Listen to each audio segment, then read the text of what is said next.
ఓం నమో వెంకటేశాయ. గురువారం మార్నింగ్ అయితే మేమందరం స్నానాలు చేసేసి రెడీ అయిపోయి దర్శనానికి అయితే వెళ్దామని బయలుదేరాము. ముందు లెటర్ తీసుకొని జేఈఓ ఆఫీస్కి అయితే వెళ్ళామండి. అక్కడ 300 రూపీస్ టికెట్స్ అయితే ఇచ్చారు మాకు. వదిన వాళ్ళ పాప కూడా వచ్చింది బెంగళూరు నుంచి, తను అక్కడ వర్క్ చేస్తుందనమాట. టికెట్స్ తీసుకొని ఇంకా వెళ్ళేదారిలో అయితే ఇలా కనిపించింది. నిజంగా ఒక అద్భుతంగాను ఆంజనేయ స్వామి పైన కోతి అయితే కనిపించింది. చాలా బాగుంది కదా. మేమైతే 300 రూపీస్ దర్శనం బయట కూర్చున్నామండి చాలాసేపు. ఎందుకంటే ఇంకా టైం అవ్వలేదని గేట్స్ అయితే ఓపెన్ చేయలేదు. కానీ ఓపెన్ చేసిన తర్వాత చుట్టూ తిప్పి అయితే తీసుకొచ్చారు. మాకైతే దర్శనం 2-3 అవర్స్లో అయితే అయిపోయిందండి. ఫ్రీ దర్శనానికి మాత్రం 12 గంటల పైనే టైం పడుతుందంటండి. మేమైతే ఫస్ట్ టైం అండి గురువారం దర్శనం చేసుకోవడం. గురువార దర్శనం స్వామివారిది చాలా ప్రత్యేకం అంటండి. ఎందుకంటే ఆయనకి కేవలం పంచతో మాత్రమే దర్శనం అందించారు.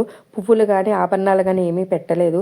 నిజంగా చూడడానికి 2 కళ్ళు సరిపోలేదు. దర్శనం అయితే అంత అద్భుతంగా జరిగింది. ఓం నమో వెంకటేశాయ.